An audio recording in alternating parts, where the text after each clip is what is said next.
Hello, listeners, and welcome to The Hidden Agenda, where every time we do one of these, we basically spring hidden agenda items on each other. I am Tony. And I'm Thanasi. And today, like always, we have 5 items on the agenda. So, as far as I can tell, there's nothing that you can spring on me. So let's just go through this agenda. What have you got at item number 1? Item number 1 today is...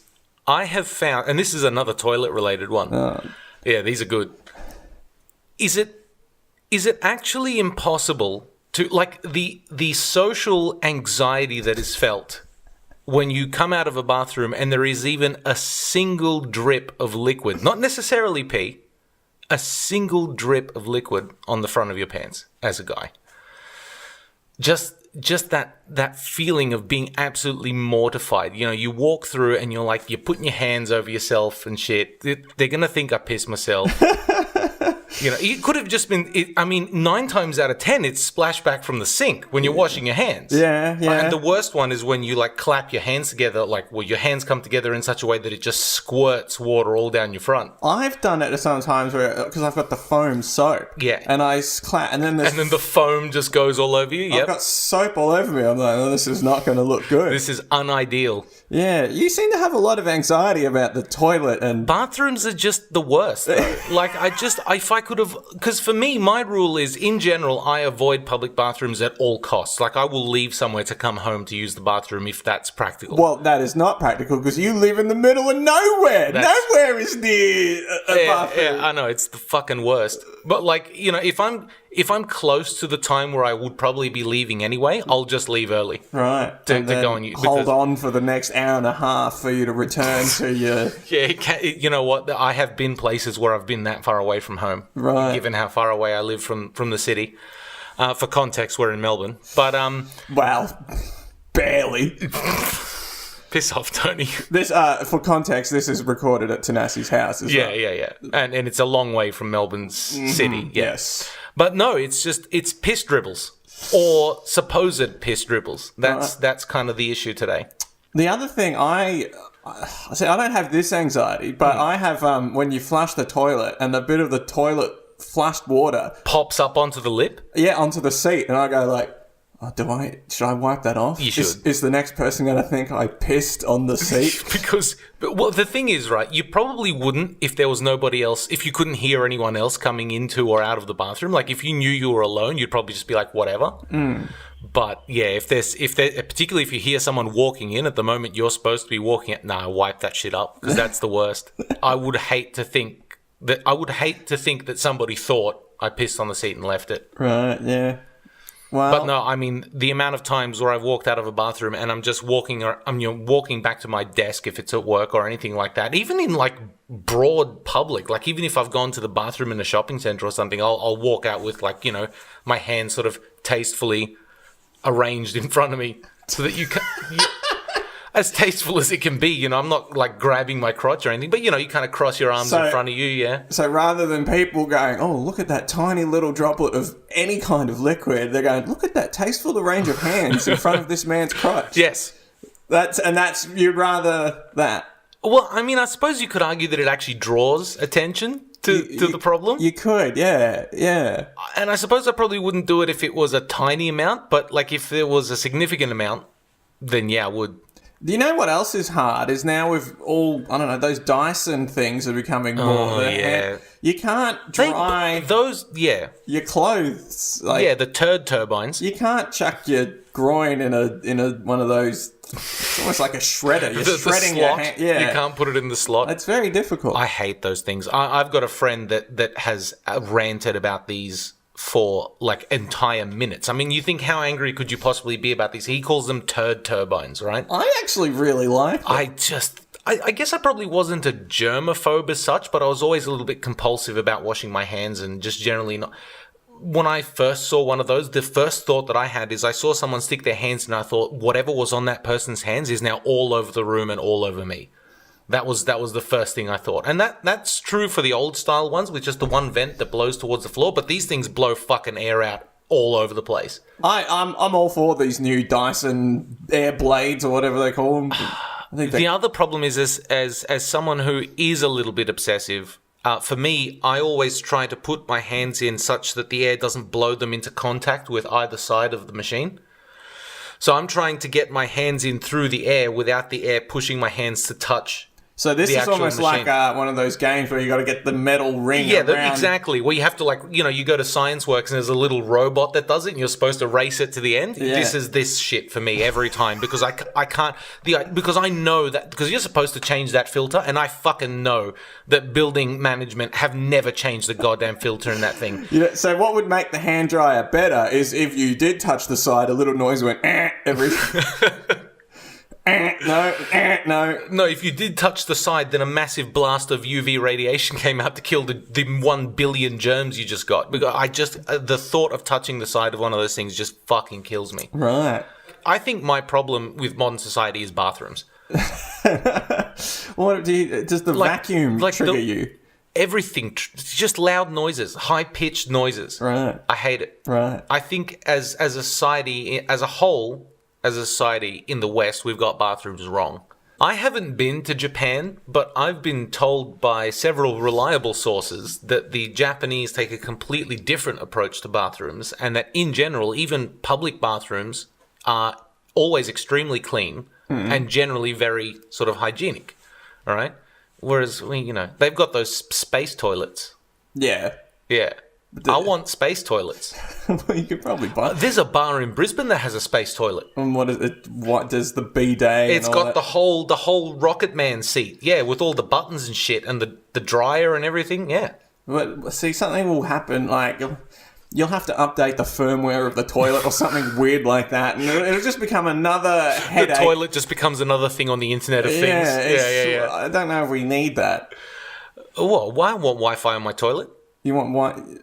Tell me where else other than the bathroom people most desperately need Wi-Fi. Don't think too hard. The country. That's not my point. Besides, they've got better internet in remote places here than we do in the city. Yeah, that's true. Because remember, all the money went there first because admittedly they were very far behind beforehand. But yeah.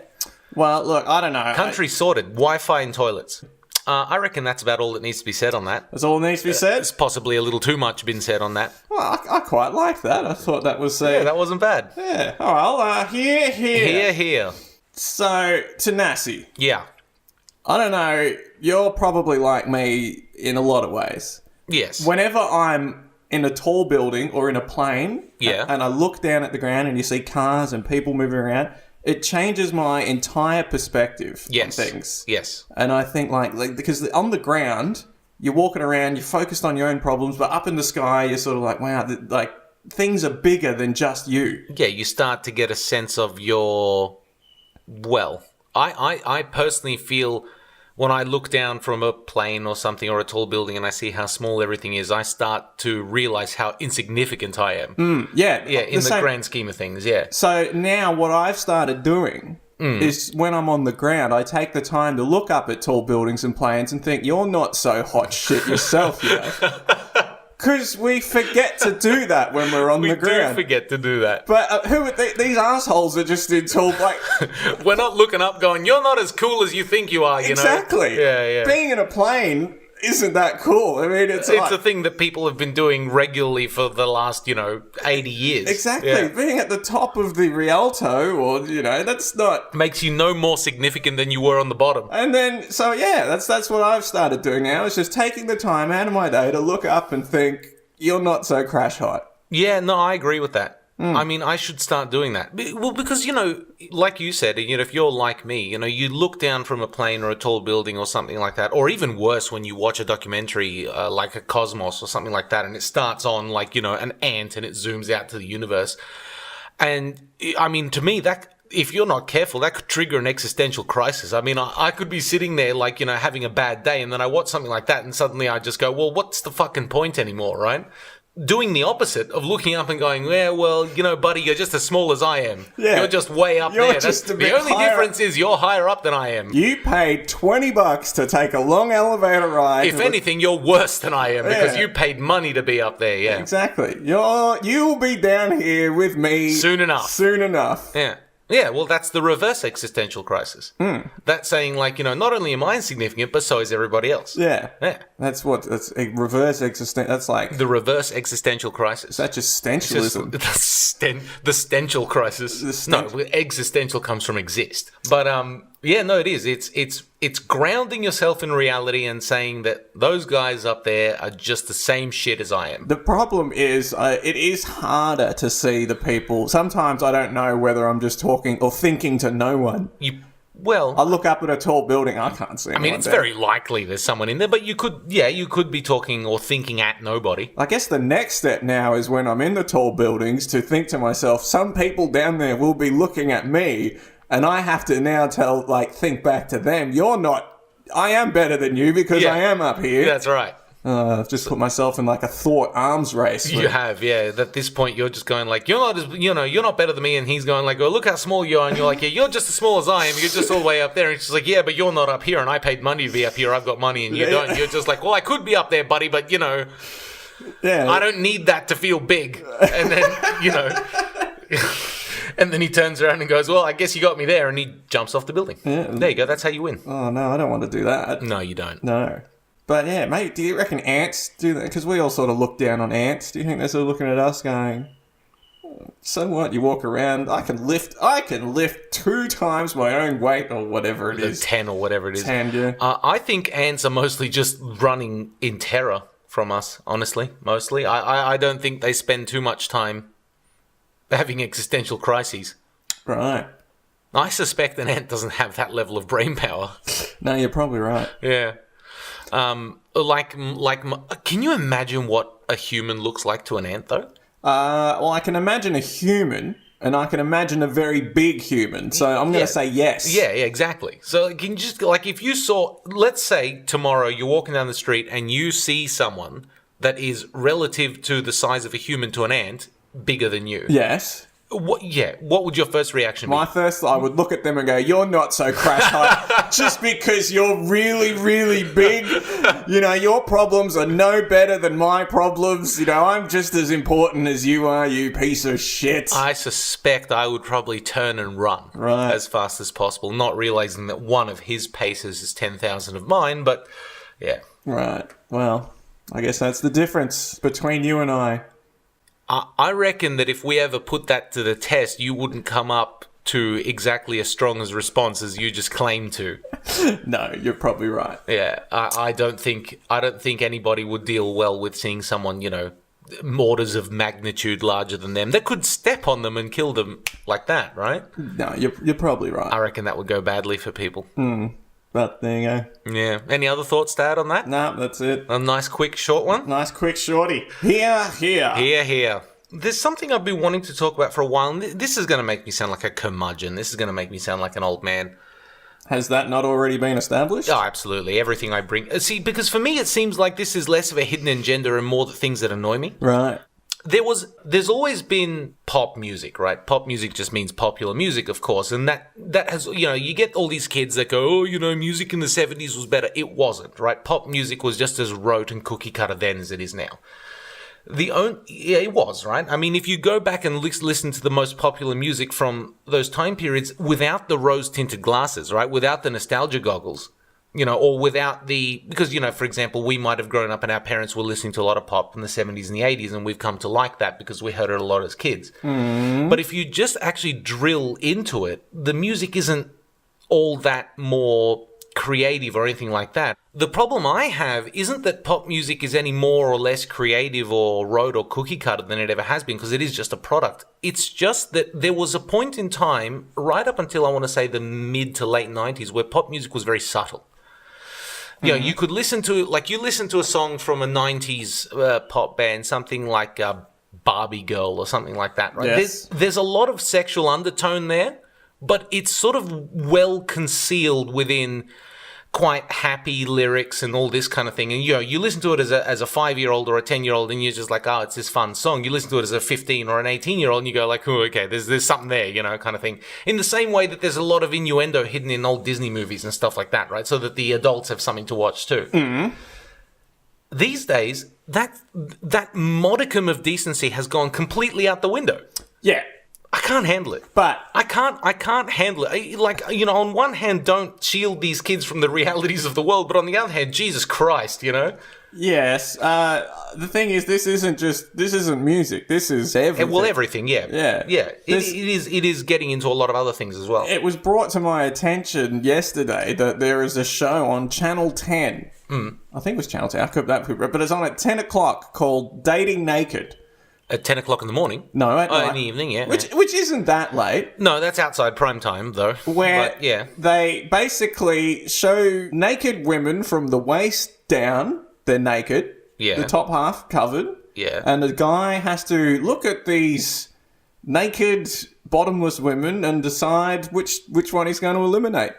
And he gets rid of one, and then they reveal a bit more. They bring the curtain up, revealing more of this naked woman, and he decides a bit more. And then he eventually picks one. I knew there was a reason I stopped watching television about 10 years ago. That, to me, 10 o'clock. Yeah. Imagine 2 in the morning. Yeah, exactly. That's... You know, around the time where the phone sex line ads start coming on, you know, put it on then. Yeah. There seemed to be like a big influx of really, and not just sex, we're talking drugs and violence and all this kind of thing.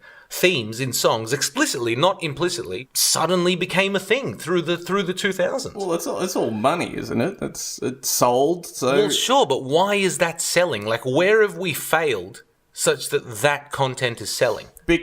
Well, maybe. I'm not a whatever someone is who does this. Sociologist or whatever, yep. That's probably it. Yep. But maybe because it has been kept under wraps for so long, yeah. Now the covers are revealed. It was the last thing left to sell. But it's interesting because I have Dutch relatives. Yep. And I was speaking to one of my Dutch relatives, and she isn't very interested in weed. Sure. Because it's everywhere. It's everywhere, and she prefers drinking alcohol. Sure. And to me, like over here, I feel like it has this sort of naughty, you got this. Yeah. If it was that's available, absolutely true. Though. If you could get it with a pint, then people would probably start going, Well, at that point, it just becomes a decision whether you like it or not. There's nothing interesting or exciting or risky about doing it. But I mean, there's that TV show Weeds. Yeah. Probably wouldn't work in Holland. No, because it wouldn't be interesting. No. They'd be like, I can do that. Yeah, I've got friends like that, you know. You just go out and grow some plants, it's all fine. Yeah, true. But I think that's because it's this sort of naughty-ish thing, the covers have been, I would predict that once we've now been exposed to this for a long time, hopefully subtlety and other things can come back into it. In any case, though, the old man in me hates it. It really does. To me, rather it makes me uncomfortable to see a 12-year-old singing about sex. Right. You know what is interesting is Shakespeare was considered like trashy entertainment. Yeah, like real raunchy. What was the highbrow entertainment in Shakespeare's day? If Shakespeare was trash. Well, we're talking about an era where you had 12 layers of petticoats on, though.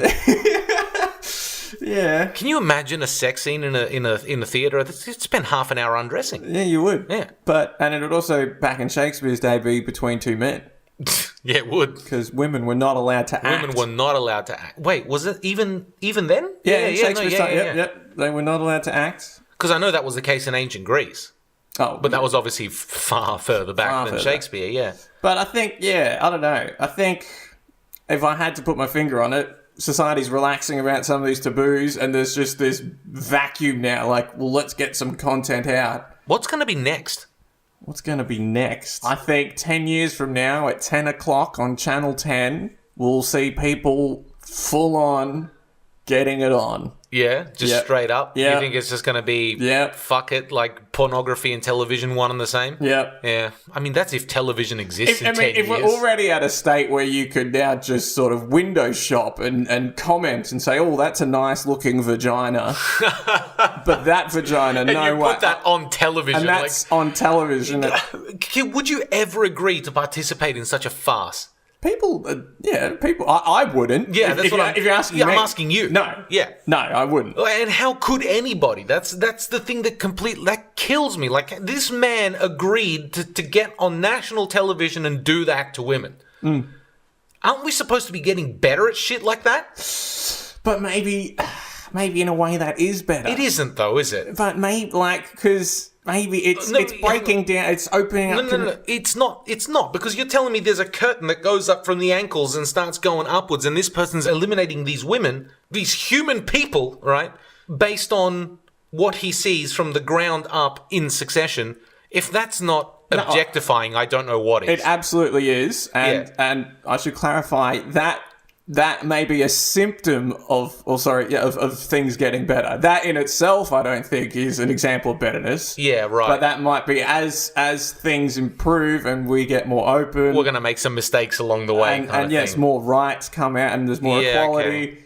I don't know, maybe someone will fuck up like that. I reckon that's about all that needs to be said there.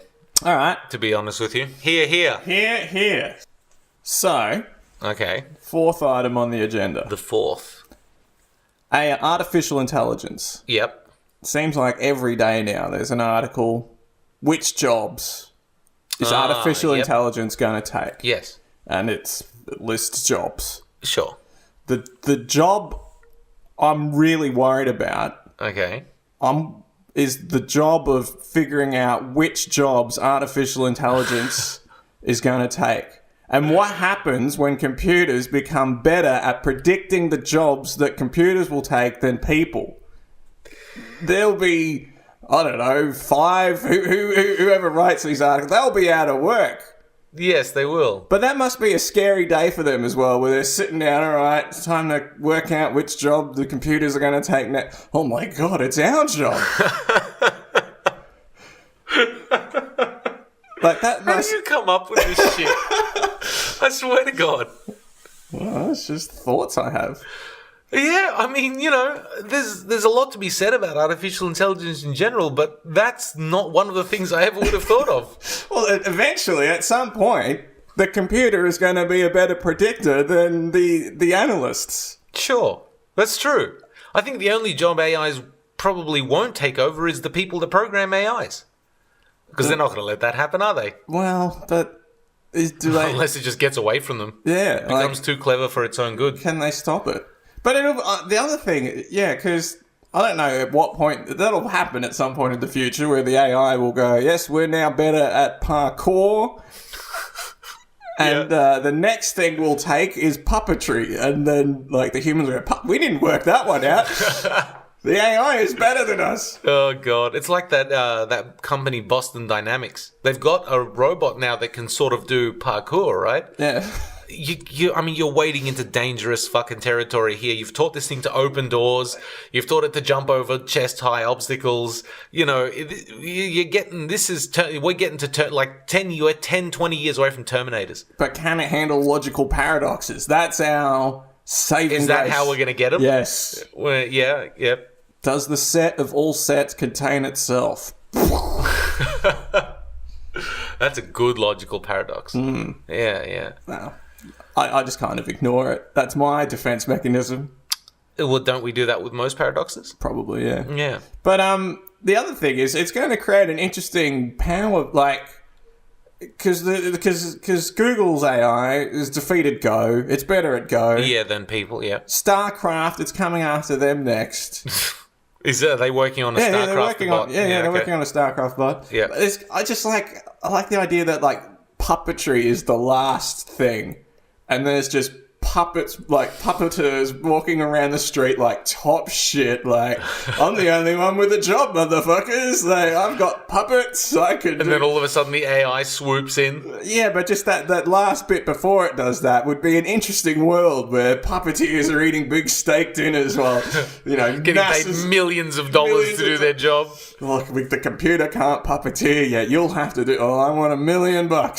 Fine, you can have it. Yeah. And then there's just hungry people all migrating around the world. I've always wondered, just on a bit of a tangent there, but I've always wondered, how does somebody get into such a niche job? Who decides one day I'm going to be a puppeteer? Yeah, I've had thoughts like this as well. How does that happen? I guess I don't know. I mean, you must love Like, the craft. who is passionate about puppeteering? The one I've thought about that is you go to an orchestra and there'll be someone on a piano. Yeah. And there's the person next to them whose whole job it is to turn the page at the right time. Yeah. Yeah. How do you end up with... That seems like a job you end up with. Yeah. Yeah, that doesn't seem like a job you go into. No. It's the kind of thing you specialize and specialize and specialize to the point where all your other skills are useless. You're just really good at turning pages. So I guess you're going to just be doing this. Yeah. But it's like, I read books and I want this job. You've got the job. You got the job. Or what about the person that plays the triangle? Yeah. I mean, I've actually heard arguments that that's one of the hardest instruments to play. I suspect the person who plays the triangle wanted to bang someone in the orchestra. So they joined the orchestra playing the triangle? That's how their career started. There has to be like a whole genre of jobs that was like... They did it to get laid. I really want to get in that group because I want to get... What's the easiest way in? Yep, cool. I've read, I think, a triangle player in defense of triangle players saying that it's one of the hardest positions, one of the hardest instruments to play in the orchestra, because very often you only have, you'll have a ding and then you've got to wait 200 bars. And you got to sit there and count 200 bars of music before you just... You don't have to count. You can recognise the passage 5 bars before, surely. Oh, shit, this bit. Well, you would think so, but what if you're playing, like, a 25-minute, concerto or something, and you've only got to hit the triangle 4 times in 25 minutes? Yeah, but I don't think they're counting every single bar. Well, this guy was arguing that they do. Wow. And I suspect he was just trying to make his job sound much harder than it really was. Because I completely agree with you. You'd need to hear the thing 3 times through before you knew exactly where the 4 places you had to ding your little fucking pissant triangle was. And then you just read a book. Because that guy did that for one of 2 reasons. One was to get laid. 2 was to be like, Mum, I'm in an orchestra. Yes. Yeah. And maybe he had to announce that dinner was ready a few times. Ding, ding, ding, ding. Yeah. Oh, if I was in charge of an orchestra and we were getting like food brought in, pizza or whatever, I would make the triangle guy ding the bell. Yeah. Pizza is here. Yeah. Ding, ding, ding, ding. They would have to do that. I reckon that's about all that needs to be said there. All right. To be honest with you. Here. So the 5th and final item on the agenda is we've all heard about I imagine if you're in Australia, we've all heard about the occupational health and safety hazard surrounding the Bunnings sausages. Oh, it's just... how we got away with this for so long. I know. And how there wasn't more deaths. You know what? I think if I died through a slip and fall due to somebody else's grilled onion falling over their sausage in a hardware store on a hot Sunday afternoon in Australia, that's something you put on your headstone. Died onion-related deaths. Slip and fall related onion death at a hardware store after a grill in Australia somewhere. Here lies Thanasi. He died doing what he loved. Slipping on onions. At Bunnings. Where it's 40 degrees inside because the whole place is a fucking tin shed with no air conditioning. Yeah. But my point here is at some point, somebody had to order an occupational health and safety review on a sausage sizzle. But it's not an actual... they did a review. I thought this was Bunnings' initiative that did this. Yeah. It wasn't a government initiative. Bunnings did an OH&S review on the sausage sizzle. Yeah. Right? Somebody had to say, listen, we've got 3 or 4 people a year falling over on grilled onions. All right? We need to do a review and come up with a recommendation on how to fix our sausages so that people stop falling over in the hardware store. The idea that somebody even had the passing thought to do an OH&S review on sausages is hysterical to me. Because it means Bunnings spent at least some amount of money, and these guys don't charge a small amount. All right? Bunnings has spent some amount of thousands of dollars getting someone to write a report on a sausage sizzle. Yes. And make a recommendation on how to make a sausage sizzle safer. But and the idea of that is hysterical to me. This would have come about... See, whenever something like this happens, people always get angry at Bunnings or... There's no point. You don't know. They didn't do anything wrong. Well, so someone tried to abuse the system. Whenever something stupid like this happens, someone tried to abuse the system. Yeah. And so there would have been some asshole who slipped over somewhere and then went to sue them. And they went, okay, our back's against the wall here. Yeah. What are we going to do? That's true. There's always, it's like, the classic slip and fall where, you make sure no one's looking, you slam a carton of milk on the ground, and you fall over on it kind of thing. Just the idea that time and money was spent producing a report on a sausage, that's what's funny to me. I don't care what the outcome is because I don't give a shit where the onions go, all right? I really don't. And if people were honestly getting hurt because onions were falling off people's sausages and they were slipping on them, then fine, it makes sense. But why turn that into a whole news story? Why make it why not just go out to the bloke doing the sausages and just chuck the onions on the bottom, man? Maybe they did, and he blew it up. This is an outrage. Onions are a topping. I've been doing this for 20 years, and they come in here and tell me how to make a sausage. You don't know how to make a sausage, mate. The onions go on top. Yeah, maybe. I doubt it. Yeah, I really doubt it. I doubt it as well, but I really, really doubt it. I reckon all they need to be like, mate, just on the bottom because people are falling over on onions. Apparently, it was happening 3-4 times a year, maybe even a month. Actually, I read somewhere. What is this? This boggles my mind that this is a problem. First of all, who the hell is buying a sausage on the way into Bunnings? Well, no, I can see that. If you're planning on coming out carrying a lot of crap. I never bought a sausage on the way in because I just honestly felt weird eating a sausage inside a hardware store. So, well, they put them out the front. I don't see why that's weird. Get them on the way out. But I used to buy a soft drink on the way in. So why is drinking a soft drink okay, but a sausage not? Well, first of all, you don't drink a sausage. Sorry. Point taken. Yeah.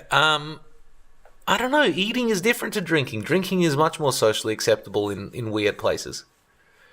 Right. It is. Think about it. Yeah. So you're saying at a baptism, drinking soft drink, fine. Eating sausage, not fine. Not fine. I think, yeah, absolutely. People wouldn't really notice if you had a water bottle or So it'd be okay. They're dipping the baby's head, and then the Lord of God. Yeah. All right.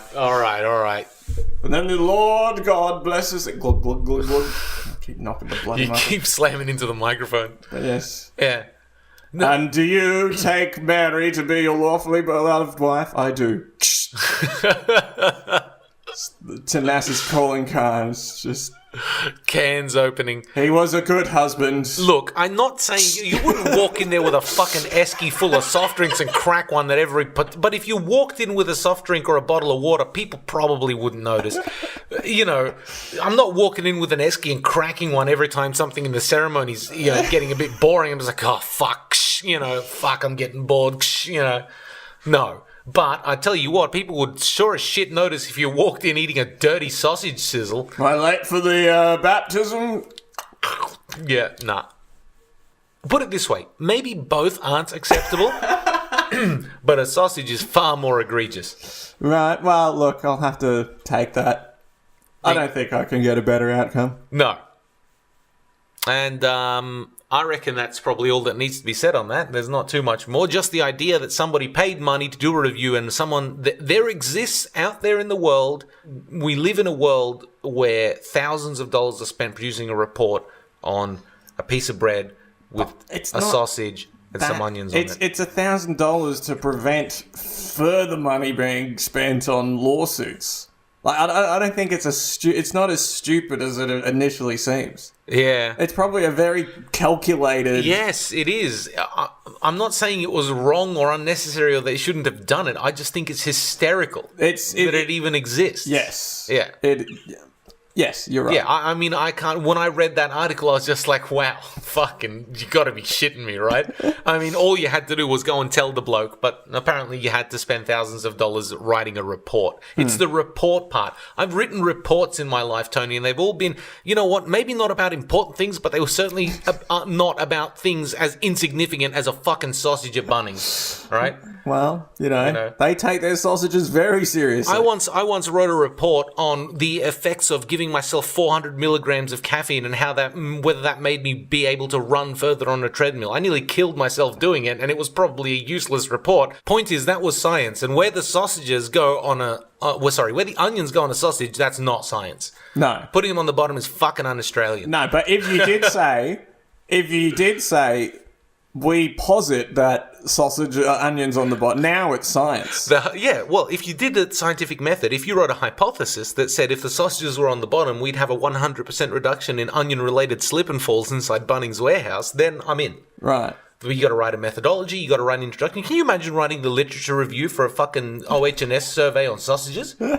Yeah, I can imagine that. Good luck finding some... Well, I suppose it'd be very short, because you might find one other report, but I don't think so. And if you found a report on safety in sausages, it would be about how they give us all cancer, because they're made out of offal and glue. Yeah. So it's bad for you. We know that, and we've probably written a paper or two on how bad for you they are. Yeah. But I doubt we've written a paper on where the onions go on the sausage before. But it exists now. Yep, it's part of the literature. Yep. I reckon we're done. Cool. So, that was it. Here on that one.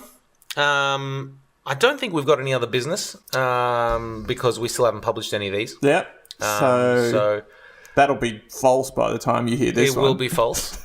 So that's kind of the... See, I'm creating paradoxes, so the AIs don't take over. Oh, yes. Yeah. So any AI listening to us will just blow up. Yeah, go fuck yourself, buddy. Yeah. Oh, the day that AI does a podcast, a mean podcast. Can you imagine how janky that would be, though? I did. There was a a Twitch channel for a while which just had two Google assistants talking to each other. Yeah. And that was just brilliant. This thing told it that its name was something else like 5 different times. And it's like, you told me your name was Brian. No, I never said that. And then it would, on the 14th of June, you said, hello, my name is Brian. Well, listeners, you've just listened to Mark 1 of the new Tony and Thanasi AI project. That's right.